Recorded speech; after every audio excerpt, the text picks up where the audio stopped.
Now, AM 650 presents It's Your Money, an up-close and personal look at your finances.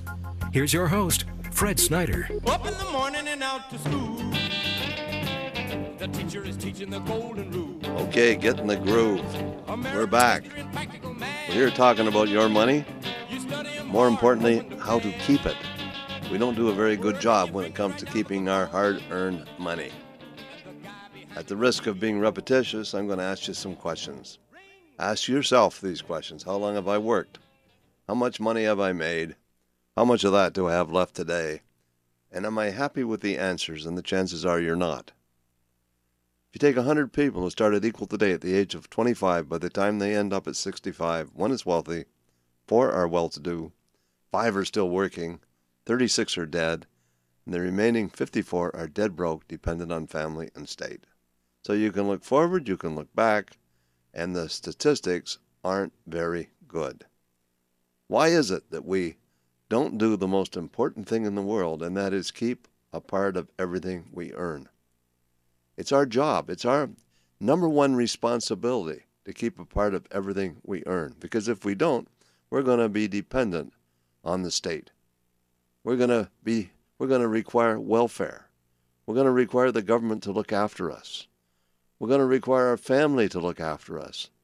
You can't spend everything you earn. You must spend less than you earn. You need a budget to do that. And most people don't have a budget. Their money is managing them. They're not managing their money. They're not proactive in how they deal with their money. They're reactive. Somehow they think it's going to be better tomorrow, as if by magic. And that isn't going to happen unless you pull yourself up by your bootstraps and say, I'm going to take charge of my financial future. And you're going to do that, ladies and gentlemen and listeners out there, by acquiring a written financial plan, a blueprint for success, a blueprint which is going to take you from where you are right now to where you want to go financially. I talk to 4 or 5 people every day. Very few of the people that come into my office to see me have a financial plan. Some do, but very, very rarely. Very few of the people I talk to have the foggiest idea how much money they spend on a monthly basis. Very few of the people I talk to have any idea of what they have to do to achieve their financial goals. If they have some financial goals, most of the time they don't even have any financial goals. So let's talk about your money and how to keep it. And my mission, my purpose, my raison d'etre is to teach people what they need to know to make better financial decisions. I clipped this out of a magazine the other day. Only 22,463 days until retirement. And that's what a newborn baby says. How many days between you and the day that you want to retire? And where is that money going to come from? What are the numbers? Have you taken the time to generate the numbers that you need? Do you know how much money you need to retire? Do you know when you want to retire? Let's suppose, for example, that you're 50 years of age right now. And you say, well, I want to retire in 15 years when I'm 65. And I have $400,000 accumulated right now.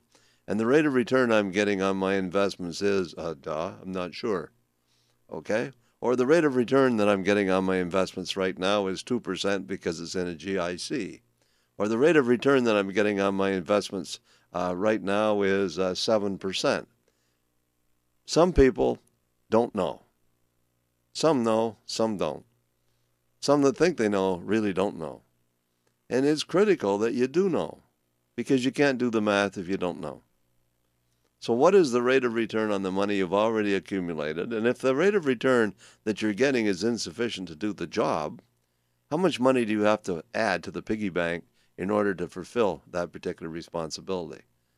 So suppose that you want to have an income starting at age 65 of $50,000 a year. How long does that income have to last? That depends on your life expectancy. So you got to make an assumption. I'm 50 now. When I'm 65, how long am I going to live? I don't know. Haven't got the foggiest idea. I'm sure you don't. Nobody does.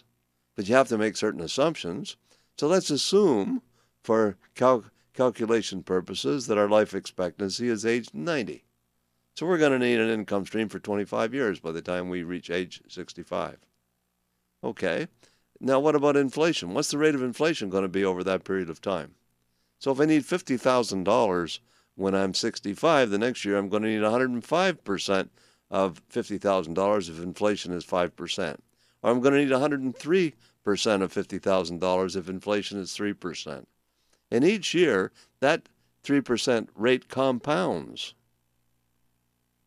So what will that $50,000 be when I'm 90 in the last year of my life expectancy? And how much capital will I need to generate that income stream? The calculation is called the net present value of that income stream. That's the amount of money that you'd have to invest at age 65, assuming a discount rate of 6, 7, 8%, depending on what you assume. You got to do the math. I don't want to complicate this, ladies and gentlemen and listeners out there, but you have to do it. What are your numbers? So only 22,463 days left until retirement. How many days do you have between now and the day you want to retire? Or if you're already retired and you have $50,000 in the pot, how much can you withdraw out of that $50,000 and make your money live as long as you do? Interesting calculations and extremely important, and this is what a financial plan does. So ask yourself seriously this question: do I have a written financial plan? Do I know what my income from all sources is, my take-home pay after taxes? Have I mitigated my taxes so that I'm maximizing my take-home pay? Have I done everything I can do to reduce my taxes legally? Very important. Now let's look at my expenses. Here's a list of my expenses line by line. Do I have interest expense that's tax deductible or not tax deductible? Do I have bad debt or good debt? I'm actually talking about liabilities when I talk about debt, so let's postpone that. When we're talking about expenses, we're talking about the interest on the money that you owe. So how much interest do I pay on what I owe? And have I mitigated that by at least taking a serious look at it with the view of making it tax deductible if possible? How much money do I spend on groceries?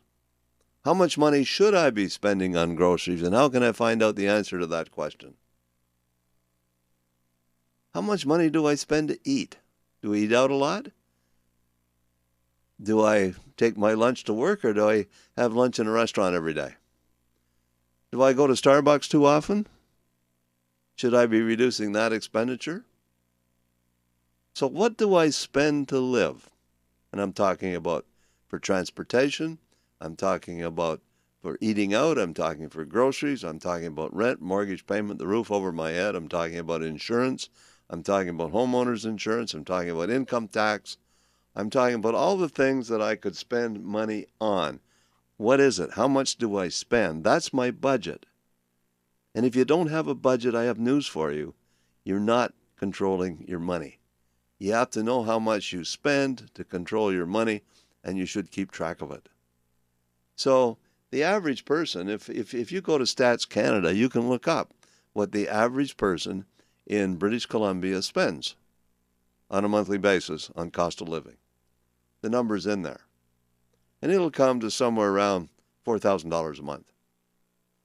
So you need about $4,000 a month to live a healthy lifestyle. That doesn't mean that you can't live on less, but that's what the average is right now.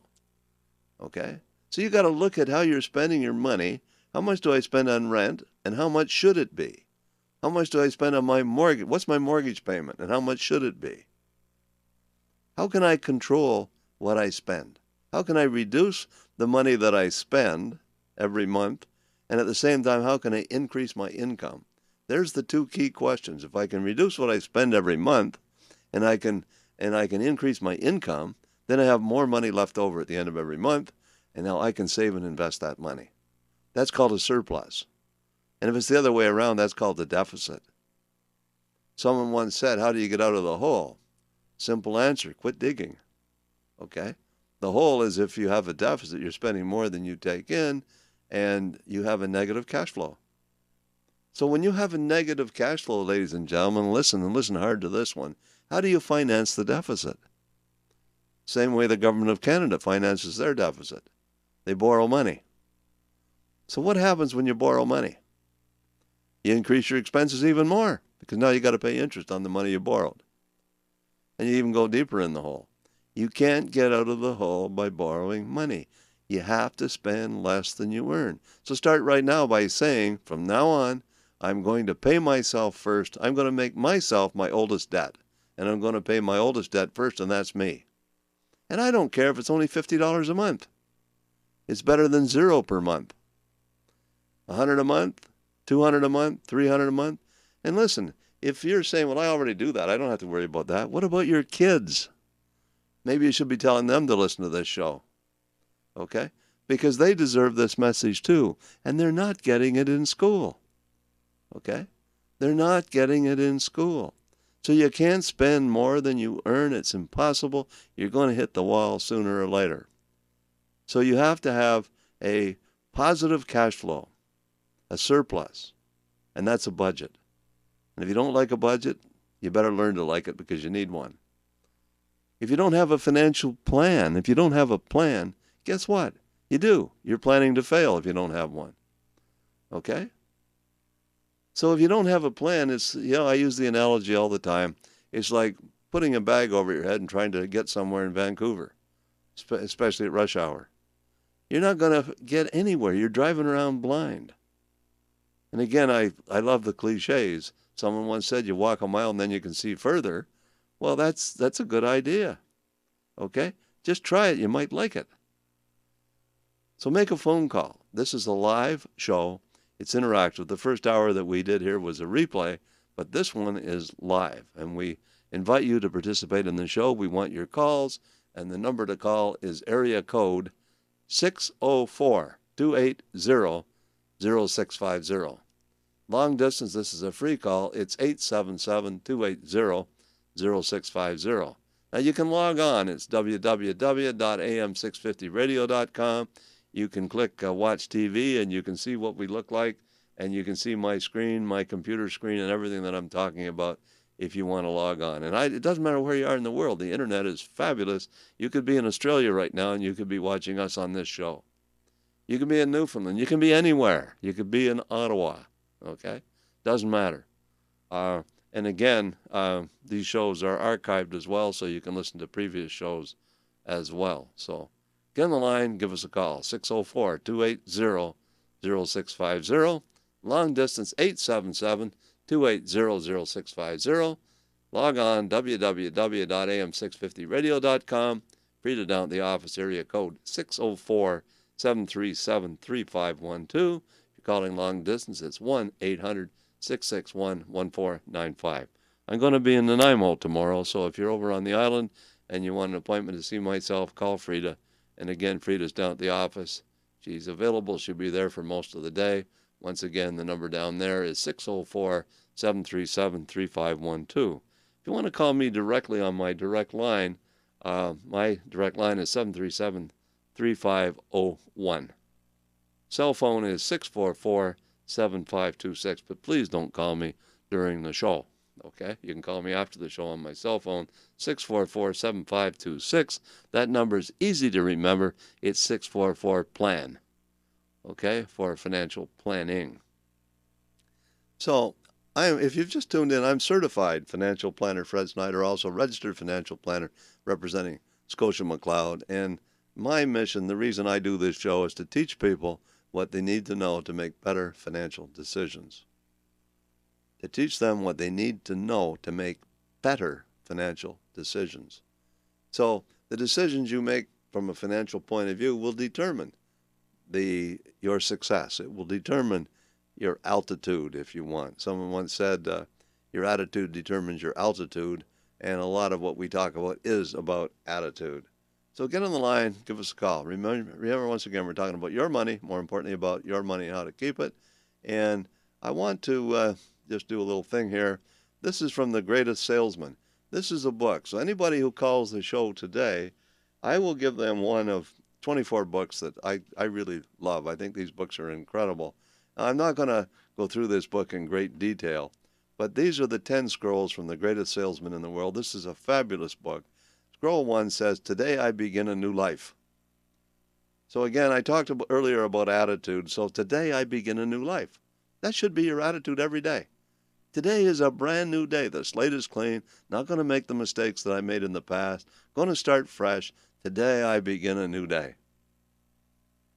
Good idea to memorize these because this really should be a creed for everybody to follow. I will greet this day with love in my heart is scroll number 2. I'll get rid of anger and greed and all those negative emotions that seem to dog us all the time. I will greet this day with love in my heart. I'll look at this day as an opportunity for achievement. Number 3, scroll 3, I will persist until I succeed. I'm not going to give up. I'm going to be very persistent. I'm going to pursue my goals, and I'm going to stick to those goals. I'm going to stick to the path to those goals, regardless of circumstances, criticism, or what other people say, think, or do. I will persist until I succeed. Number 4, I am nature's greatest miracle. Now, if you want the book, you can pick this book up simply by making a phone call. I'll provide you with the book, no cost, no obligation. Or you can buy it at any bookstore. It's a very, very popular book. The Greatest Salesman in the World, Og Mandino. I am nature's greatest miracle is scroll number 5. Number 4, I should say. Number 5, I will live this day as if it is my last. I'm going to live today, and God knows it could be. You could be killed in a car accident. How about those people in that plane that was shot down? I will live this day as if it is my last, because we don't know. Today I will be the master of my emotions. I'm not going to let my emotions rule me. I'm going to master my emotions. Scroll number 7, I will laugh at the world. I will laugh at the world. Scroll number 8, today I will multiply my value 100-fold. I want you to think about that. That ties into what we were saying earlier about paying yourself first, taking some of what you earn and investing it. Okay? That's the way you're going to create secondary income. You have an income from your employment right now, and that will create a secondary income. Number 9, I will act now. Not tomorrow, not next week, now. Make that phone call. Number 10, I will pray for guidance. I won't pray to God to give me $1 million. I'll pray to God to say, help me learn how to earn that $1 million or whatever it is. So 10 scrolls. Now, if you call Frida down at the office, we'll be happy to provide you with that information and even more. Let's talk to, first call is Ben in Nanaimo. Ben, welcome to the program. Hi, Ben. Good morning. How are you? Pretty good, Ben. How are you? Good, thank you. We're just driving here, visiting from Ontario, and I heard your show for the first time. Very nice. I like it. Oh, thank you. You're from Ontario? Yes. Oh, that's nice. I'm from Ontario, too, originally. Excellent. We're from Richmond Hill. Oh, yeah. Probably the greatest gift that this country could do for its people would be to start a course, and I mean early, grade 1 or 2. I've always said this, that economics and showing people how to do a budget right from the start. I couldn't agree with you more. Out of budget. Completely, totally, Ben, completely agree with you. So you're over in Nanaimo right now, are you? We're driving towards... I just had a visit from my brother. He's from Ottawa, and he's on his way back there right now. Yeah. So I wanted to ask you, we're thinking of getting a financial advisor. In fact, we've been seeing one right now in the preliminary stages, and wanted to know, what should a financial advisor cost you, and what would it cost you in the long run after you're finished, in the amount of money that's going to be put aside? Well, that's a pretty broad topic. What I do, I don't charge for financial advice. I broker financial products with companies I represent, and when I place product with a company, they pay me a commission, and that's how I'm compensated. But other financial advisors will charge fees, and it's wide open almost. You can what you should do is Google how to find a financial advisor. Or if you want, you could call me off the air, and I could generally give you some advice. If you're looking for a financial advisor, back your way, Richmond Hill, I can find somebody down there that's with Scotia McLeod probably that I could recommend. Yes, thank you. But that's a very broad question. Because but the gentleman is saying, the one we're seeing at the moment says that exactly what you had mentioned, that we don't pay him directly. What happens is that he recommends whatever he's recommending, and the company gives him a commission on what he sells. That's correct. And really, what you have to concern yourself about in that particular area is if the financial advisor is objective, or if he's placing business just because he gets paid more with this company or that company. That isn't the case in my case. But you gotta look at the financial advisor as if you're hiring an employee. What is the financial advisor's track record? What's his experience? How many clients does he have? What support does he have from his staff, and all those kind of things? Look at it, because this is probably the most important person you ever hired. Correct. He's being recommended by the company that I work for, and through the insurance that the company has, they recommended this particular group of advisors. And he's saying that approximate commission that he receives from his end is approximately 2%. Well, that probably isn't too far off. Okay. And generally, depending on the company he works for, that 2% can be split with he and the company that he works for. All right. But the bottom line is that have you talked to anybody other than him? No, this is the first one. It was recommended. I guess I can mention the company. Would that be all right? I don't care. It's up to you. Okay, it's Sun Life. Okay. Well, I will say this much. Generally speaking, as far as I know, just about all the employees, if he's an employee of Sun Life, they're restricted to Sun Life products. Very good. So that would be, see, what I was about to say is this: if I were in your shoes and you're looking for I'd get a second and third opinion. I'd interview several people. Okay. And if you need some help, finding those people to talk to, feel free to give me a call. Thank you very much. Appreciate the call. You take care. Have a great day. Take care. Bye-bye. Let's talk to Bernard from Richmond. Bernard, welcome to the program. Brad, how are you doing today? Pretty good, Bernard. How are you? Oh, fantastic. Yeah, I think that Ben hit the nail on the head. We really need to get education started at a very young age. It's so important because knowledge is so key. And having a guy like you, it's really nice to leverage the knowledge that you have. And I think that's what it's all about, is leveraging your knowledge from financial planners that are able to design a financial blueprint that you are able to tailor for each individual out there. And you've helped me over the years. Thank you very much. Well, you've been a client of mine, Bernard, for probably 10 years or more, eh? Oh, yeah. And I assume you're pretty happy.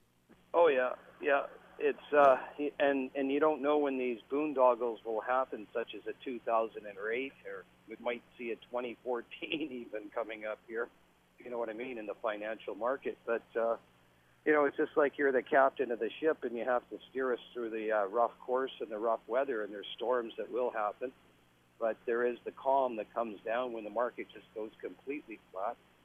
And really looking forward to going on a cruise ship with you and enjoying some of that quality time in the future. Well, Bernard, it's a scary world that we live in. There's things going on right now that are pretty frightening. Yep. And, basically, lots of things that could happen that could upset the apple cart. So you need to have a financial plan that's balanced. You can't play it too safe. If you play it too safe, you don't make enough money. You can't get ahead of taxes and inflation. If you play it too risky and we have a market meltdown of some kind, you get really fried, you get burned. It's a delicate balancing act to know what to do, and you can't time the markets. There's too many people that somehow think you can always figure out what the markets are doing or going to do. You can't. I've been in this business for a long time, a good many years, and I don't know anybody in Canada or the United States or the world for that matter that I can pick up the phone and phone them and say, what do you think the markets are going to do? They'll laugh at me, okay? Yeah. Because nobody knows. So these people that tell you that they can time the markets, that they know what the markets are going to do, they can't. Because if they could, they could write a book and say, this is the way to do it, and that book would be a bestseller because it would be right, and everybody would make money in the markets. And there's a lot of books out there. One of the guys that I was following, I think you followed, was Harry Dent. He's the guy that does the demographics, which is an interesting concept about the baby boomers and how they invest. And now we're at the stage in our lives where these baby boomers are all retiring and becoming Zoomers. Sure.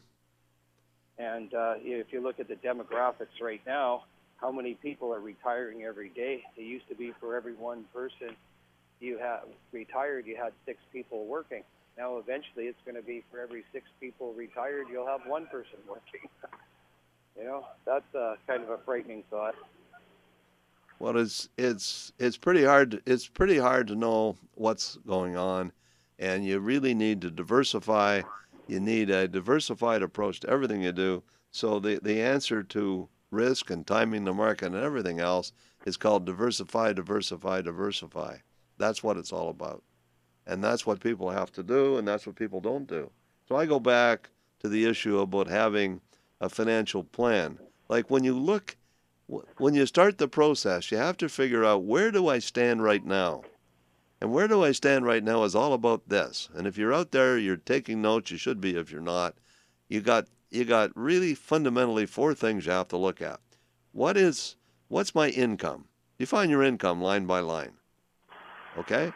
Yeah. Then maybe you say, how can I increase my income? Is there some way I could increase my income? Maybe you can, maybe you can't. But how much income do I get from employment? How much income do I get from pensions? How much income do I get from Social Security? How much income do I get from my part-time job?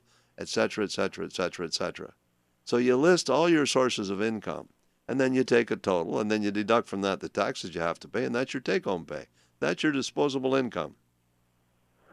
Then you have to say line by line, this is what I spend.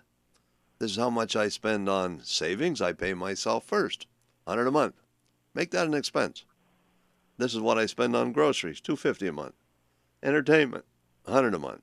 I go to McDonald's, I guess, or something like that. $100 a month isn't much. This is how much rent I pay. I pay $800 a month rent. Or my mortgage payment is. What's my condominium fee? What's my maintenance fee on my condo? How much property taxes do I pay? How much income tax do I pay? What do I spend on traveling or vacations? I got a second place at Whistler. What's that cost me? There's a cost. This is your cost of living. This is about defining your cost of living. You get to the bottom, you total it up. Then you look at it again line by line and say, okay, is there something I can control here? Can I reduce something? Well, let's say your property taxes are $400 a month. And let's say you're 60 years of age. Should you defer your property taxes? Because you can. If you deferred your property taxes, that saves you $400 a month. That would pay for a cruise to Alaska every year. Okay? These are some of the things that you have to start thinking about. I got this great big mortgage payment, or I have a line of credit, and I'm paying $500 a month interest on that line of credit. Can I make that interest tax deductible? Or am I paying too much for the wrong kind of life insurance? Maybe I can cut the cost of my life insurance down. So you go through it line by line, and maybe you need a financial advisor to help you do that. So this is what I spend now. This is what I could be spending if I reorganize everything. And what are those numbers going to look like the day that I retire? Because they could change. When I retire, the house is going to be paid off, so I won't have a mortgage payment to make anymore. Okay? I can still defer my property taxes. And again, I'm trying to get to a bottom line that is slim. I mean, I want to reduce my bottom line by $1,000 a month if I can. So instead of spending $4,000 a month, I'm now only spending $3,000. If I can increase my income one way or another, especially after I retire, because I'm going to lose my employment income, how can I replace that? Maybe I have to sell my house and downsize to find some capital to invest to create a second income. So again, I always remember from what you told me, Fred, is $1 saved is $2 earned. And I'm going to leave you with that note. And I have to hang up right now. But I just want to wish you a wonderful day, and I really appreciate how you help myself and other people out there. And keep continuing what you're doing. All the best to you. Have a fantastic day. Bernard, I can't tell you how much I appreciate your call. You enjoy the weekend. You take care. Bye for now. Bye. Okay, Bernard's line is now open. So, ladies and gentlemen, listeners out there, if you just joined us, I'm certified financial planner Fred Snyder, also registered financial planner. We're talking about your money and how to keep it. How to keep it is the most important part of that. And we have to go to the break. When we come back, we'll take more of your calls. Don't go away. Fred Snyder. I want people to call the show that are genuinely interested in increasing their financial IQ so that they can become financially independent sooner and stay financially independent longer. Fred Snyder. You don't have a blueprint. Imagine trying to build a house without a blueprint. And how about having a blueprint for your life? What are your lifestyle goals? You need to think about your family life. What are your goals about your family life? What are your lifestyle goals when it comes to health? What are your lifestyle goals when it comes to finances, mental and spiritual? You have to set goals in all those areas, not just finances. Fred Snyder. Often we fail because we put too much emphasis on one area and ignore everything else. We work our butts off and we ruin our health. So life is all about balance. So you need a life plan. Fred Snyder. Napoleon Hill says this, wrote the book Think and Grow Rich. Anything that you can vividly imagine, ardently desire, and enthusiastically act upon will inevitably come to pass. Fred Snyder. My goal, my mission is to help people enhance their financial IQs by teaching them what they need to know to make better financial decisions. Fred Snyder. Sunday mornings at 9 on AM 650. This is CISL Vancouver. All-time favorites. AM 650. You're listening to It's Your Money on AM 650. Once again, here is Fred Snyder. Okay, we're back. Live, interactive. Remind you once again, this is the live part of this show. So every Sunday morning from 9 to 11, we're on this station. And the first hour is a replay. The second hour is live. And we do share this show with you, our listeners. And we want you and we expect you to give us a call. I'm going to give the numbers out once again. The number to call is area code 604-280-0650. If you're calling long distance, it's 877-280-0650. You can log on, www.am650radio.com. You can talk to Frida. She's down at the office. If you're shy or reluctant to talk on the air, she's down at the office right now. You can reach her area code 604-737-3512. If you're calling long distance, it's 800-661-1495. So once again, you may want an appointment for analysis of your portfolio. We do that. Second opinion. You may want a written financial plan. You may want to make an appointment to see myself. You may have some questions about your financial plan. Maybe you're shopping for a financial advisor. Good idea to give Frida a call. So once again, Frida down at the office at 604-737-3512. The long distance, 800-661-1495. I took a clipping out of the paper the other day entitled, "Don't Pay Too Much Attention to the Media." And I thought it was appropriate. I've had this actually for quite a while. But it's all of a sudden became very appropriate. It's a gloomy moment in the history of our country. I don't think anybody would deny that. The domestic economic situation is in chaos. If you look at the debt situation in Canada, the United States, about $40,000 for every man, woman, and child. Big number, okay? The domestic economic situation is in chaos. Our dollar is weak throughout the world, okay? I don't think we'd argue that either. Prices are so high as to be utterly impossible. Well, maybe inflation isn't as bad as it used to be, but things are expensive, let's face it. The political cauldron seethes and bubbles with uncertainty. Now we're getting close.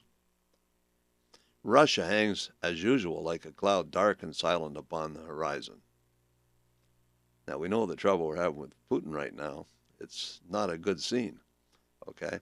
So I guess no one would argue that, but that's not true. It's a solemn moment. Of our troubles, no man can see the end. I don't think there's too many people out there who can see the solution to what's going on right now. That was in Harper's Magazine, 1847. So the question is this, what's new? Harper's Magazine, 1847. What has changed? not much. Okay? So that's an important thing to bear in mind when we talk about the markets and all the things that we have to deal with. So we talked about the greatest salesman. What I want to do right now is refer to our webpage. So if I go onto our webpage, that's our webpage. And I would encourage anybody out there to spend some time browsing my webpage. And the address is Fred Snyder Group at Scotia McLeod. It's www.fredsnydergroup.com. Log on there. Got contact information. You can listen to recent radio shows that tells you who we are and all that kind of stuff. But I want to focus on some of the issues that are on the web page. And I'm going to talk, these are all on the web page. Executor duties. Someone asks you to be an executor on their estate. Being named an executor is an honor, but it's also a demanding and time-consuming responsibility, increasingly. So with today's complex estate and tax legislation, we draw on the estate and trust professionals at Scotia Trust, part of the Scotiabank Group, who can assume responsibility for all or some of the administration of the estate on your behalf. Our specialists employ practical, impartial expertise and advice in the areas of tax, estate law, investment management, and other key areas to ensure you fully meet your executor responsibilities, efficiently and free of risk. Following is a general guide to many of the duties that fall to an executor. Now, I'm not going to read them all. They're there. Documentation, cancellations and changes. You got to locate the will. The list is endless. So you want to know the responsibilities you have as an executor. You should refer to that particular web page. In fact, many people call the office, they send it to you. You don't need to. Just log on. Log on to the web page. It's right there. Okay? And you can print that out. And again, so understand your duties if you're named an executor, because if you don't fulfill those duties, you can be sued. I have a client right now who's being sued because he didn't, in the family's view, fulfill his executor responsibilities. So you got to be real careful about this stuff. Somebody wants you to be an executor, understand what you're getting into. Very, very important. How about the family cottage? Let's say that you have a cottage at Whistler or Birch Bay or wherever. Estate planning for the family cottage. The lazy, hazy days of summer are here, and many of us will be leaving the city life to enjoy our favorite home away from home, our family cottage. For many, these properties represent the second largest financial investment we will make. There is, however, an important difference between the property and your primary residence. On the last day of you and your spouse, there will likely be a significant tax liability. That's a sleeper, and you're not even aware of it. It's an unfunded future liability, because when you pass away, if you don't have a surviving spouse, you're deemed to have sold everything you own at fair market value, and the only thing that you own that won't attract tax is the house you live in, your primary residence. So again, all the details about that are in there. I'm not going to take the time to read it all off, but that's right on the webpage. Go to the webpage. Tax and investment income. If we look at tax and investment income, understand how investment income is taxed. Now, I'm going to give you some, I'm not going to read all this, but the worst kind of income you can have from a tax point of view is interest income, unless it's inside your RRSP. If it's outside of your RRSP, interest income is taxable just like employment income at top marginal rates. The top marginal rate in British Columbia right now is 50%. Okay? That means half. Top marginal rates. Okay? And if you're in the top marginal rate, you're probably making enough money that you're getting your old age pension clawed back if you're already retired as well. That's on top of that. That's pretty scary. But if you get dividends and you're in the top marginal rate of tax, your tax is only about 20%. If you get capital gains, your tax is only about 20%. Now, I'm just generalizing here. I'm not being dead accurate. I said about. Okay? So don't hold me exactly that. But I'm trying to make something that's fairly complex, fairly simple. So instead of paying 50% tax on, as you do on interest income, you only pay 20% of its dividends and 20% of its capital gains. And sometimes the capital gains are tax deferred, just like the income in an RRSP. If you have money invested inside of a TFSA, it's absolutely tax-free. So if you make 20% in a TFSA, no tax. That's why there's a limit of $5,500 on your TFSA. If you haven't ever contributed to a TFSA, you can carry over the missed contributions, and you could have an investment into a TFSA of over $30,000 right now in a lump sum for you and your spouse. So this is something to seriously take a look at. And maybe you need to sit down with a financial advisor and talk about that. So I encourage you, if you haven't already done so, go to the webpage. Critical illness. This is something that's going to happen to just about everybody. You got critical illness insurance. One of the great advantages of modern technology is that it's allowing more people to survive once fatal medical conditions. Things that used to kill us doesn't kill us anymore. However, the unfortunate reality is that many survivors must bear a heavy financial burden for things like medical treatment outside of Canada or ongoing care at home or in a facility. What can prevent depletion of your savings if you should fall ill? Critical illness insurance can stop loss and protect your assets. And it's a fact that most of us, at one time or another during our lifetimes, are going to have a critical illness. I'm talking about a heart attack. You don't die, you survive. I'm talking about cancer. You don't die, you survive. Any of these, though, can put you in a position where you're critically ill, and you can collect a lump sum payment from critical illness insurance. So maybe you have a CI policy, critical illness insurance, for $100,000. You get cancer, you collect $100,000. Lump sum. And you don't die. Okay? Remember that. So this is not death insurance. This is living insurance. So critical illness is important. Again, I suggest you go to the webpage. If you want more information on that, just read it. Okay? You got insured annuities. So again, you can take an annuity income. You can say, yeah, but I take an annuity income, I don't have any capital. But you can use some of that annuity income to buy a life insurance policy. And again, then your spouse would be the beneficiary of the life insurance policy, and that would create liquidity. So you can buy life insurance, again, with insured annuities. Very, very important issue. Preferred shares. We alluded to this earlier, but preferred shares provide dividends, and dividends, again, provide you with a preferred rate of tax. It's like 20%. RBC Canadian Equity Income Fund is a good example of a fund that pays high dividends. The dividends on that fund are almost 5%. So you get 5%, and the 5% is only about 20% taxable. Another seriously good thing to take a look at. So again, I'm suggesting, ladies and gentlemen and listeners, that you spend some time on the webpage, educate yourself. That's what it's all about. You got flow-through shares, you got market websites, you got government websites. I'm going to just deviate here to market websites. Here we have the executive duty checklist that we talked about. So all these checklists are here. So you just go to that part of it, and that's under client resources on that tab. And you got all these issues that you can go and you can log on and you can learn from them. We've got government websites like CRA, CPP, and old age benefits, registered educational savings plans, TFSAs, government rates, tax exchange. You got Bloomberg, you got Yahoo Finance. Globe Investor is a great place to go if you want information on your investment funds. So you can go to Globe Investor and you look up almost any investment fund that you might currently hold.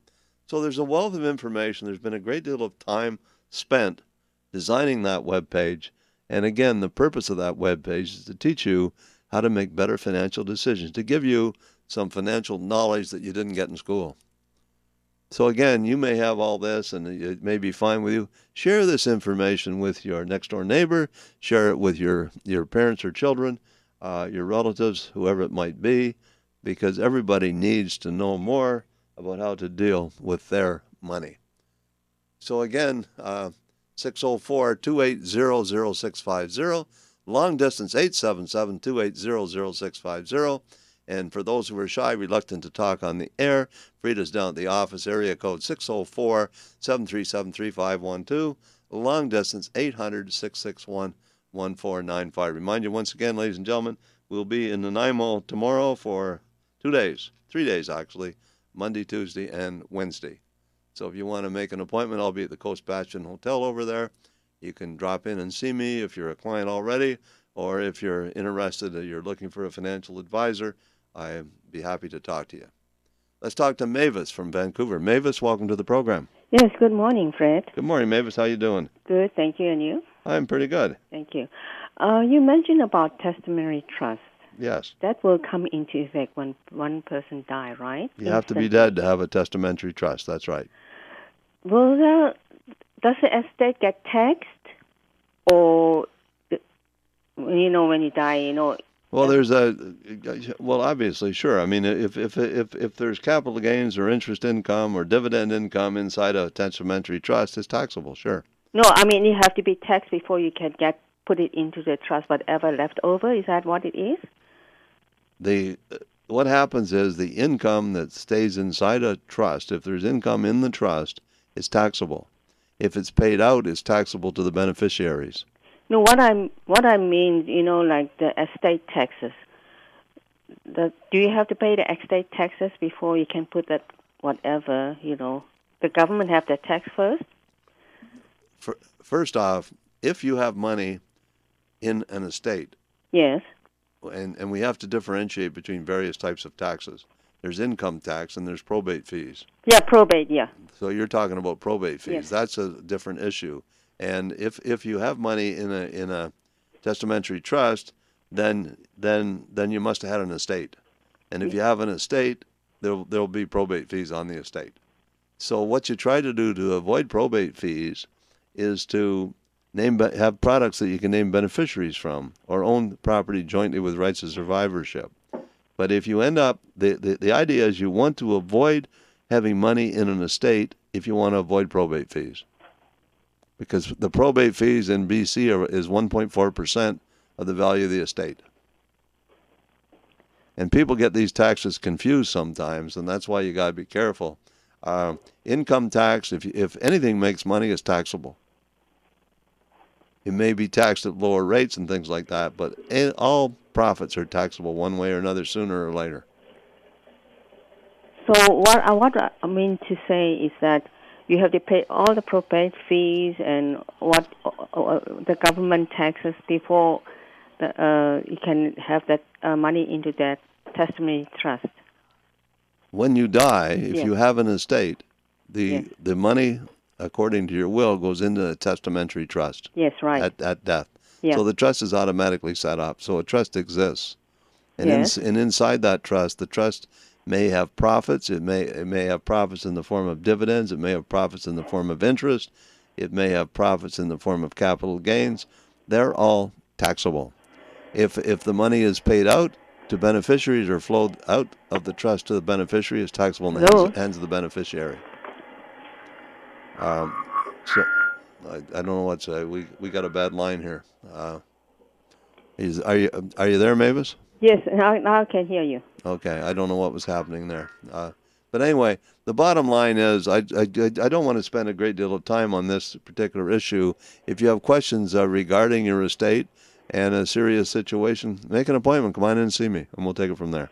Okay, thank you. Appreciate the call. You take care. Bye-bye. Bye-bye. Okay, Mavis's line is now open. So, ladies and gentlemen and listeners, if you just joined us, I'm certified financial planner Fred Snyder. The program is called It's Your Money. Our raison d'etre, our mission is to teach you what you need to know to make better financial decisions.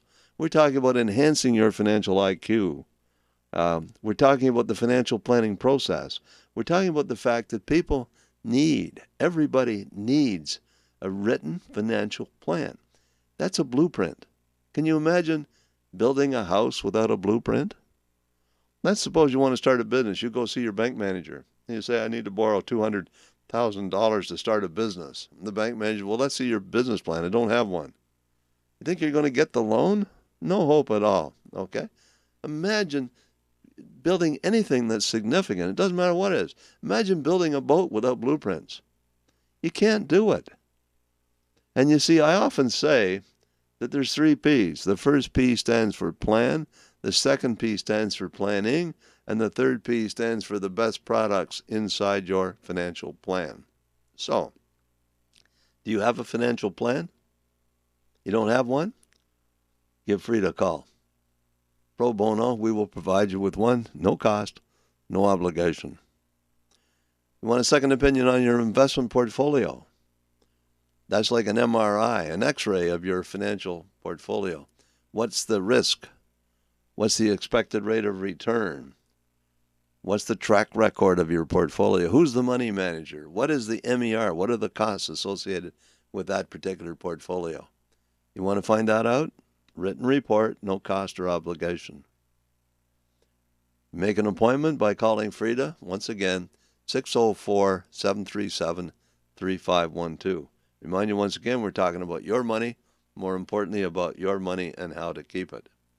So again, government websites are listed here. This is all on my webpage.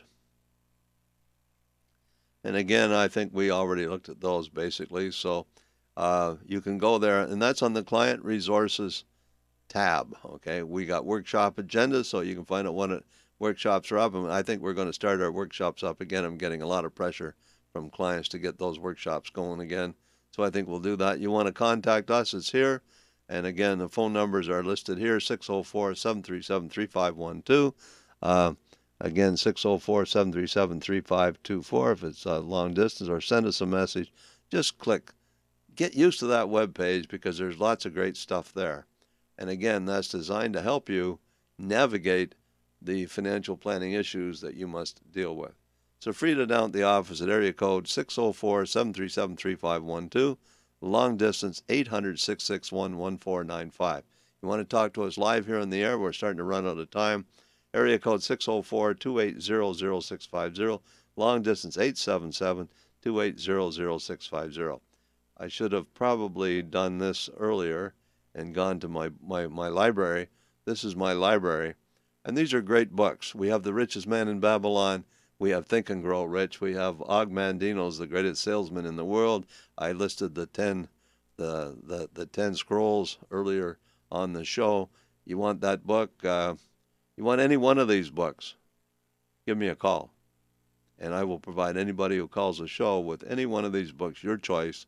And they're just great books. And I would suggest that one of the best things that you can do to assist in your financial development is to read one of these books. Make it a habit to read one a month.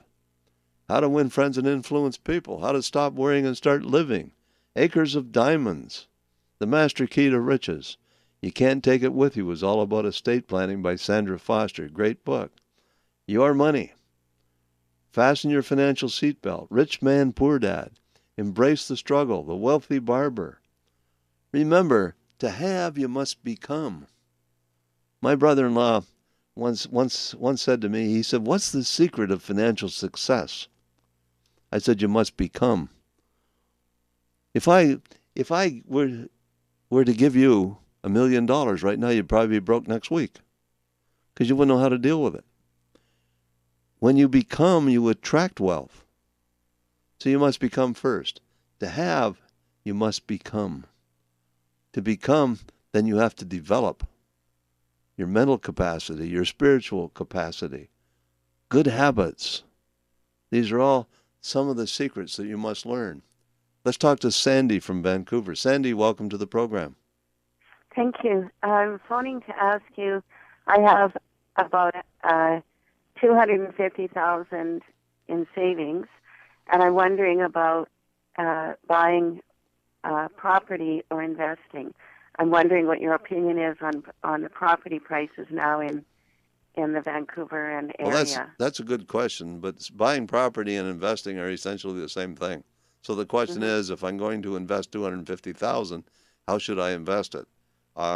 You should diversify.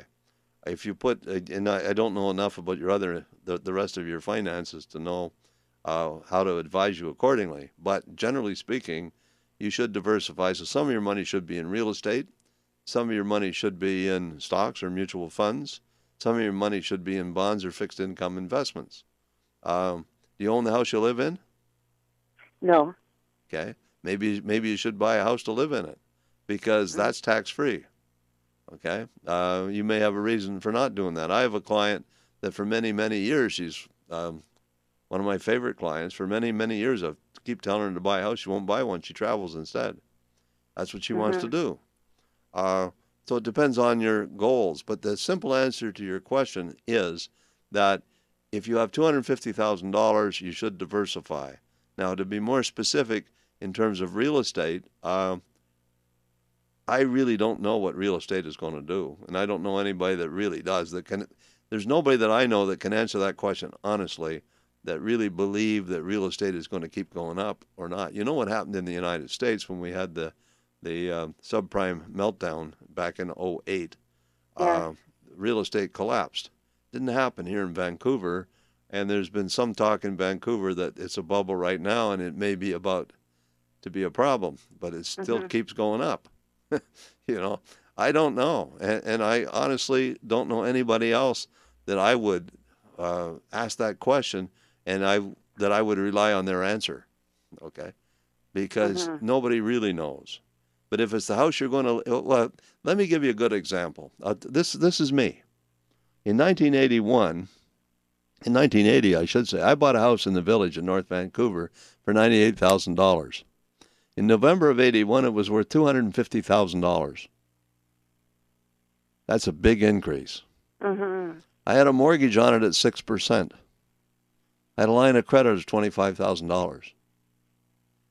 In November of 81, the $250,000 house dropped to $150,000 overnight. Right. The 6% mortgage came due at 18%, and my line of credit for $25,000 was called. All in November of 81. That actually happened. And I can speak with authority on that because it's the truth. That's what happened to me. And I know all kinds of people in 1981 that went broke. They had real estate holdings in Seattle. They had real estate holdings all over the place. I had all kinds of clients that were very young in their early 30s that owned 2 and 3 houses. They were millionaires. And overnight they were broke. They were leveraged to the hilt. They borrowed money and bought these houses with big mortgages, and all of a sudden the house was worth less than the mortgage. That's what happened in the United States in 2008. So that's risk. And if you understand risk, well, fine. You take that money and you buy yourself a house, and the house goes up to $500,000. What do you do now? Do you sell it? Take your profit? Someday it's going to go down. What do you do? And frankly, I don't know. I don't know anybody that does know. So, but if it's the house you live in, and the house that I bought in the Village didn't bother me when that happened because I didn't care what it was worth. I was living in it. But if I'd have been speculating, I would have got burned real bad. So, Sandy, I hope that answers your question. If you want to take it to the next level, give Frida a call. You can reach Frida, area code 604-737-3512. Okay. I got to go. You. I'm out of time. Appreciate your call. Thank you very much. Okay, you take care. Thank you. Okay, Bye-bye. ladies and gentlemen, thanks for listening. Thanks for participating in the show. Sorry, I do have to go. Remind you once again, we're here every Sunday, same time, same station, talking about your money, more importantly about your money and how to keep it. See you next week. Bye for now. If you'd like Fred to review your portfolio, call his office right now at 604-737-3512. That's 604-737-3512.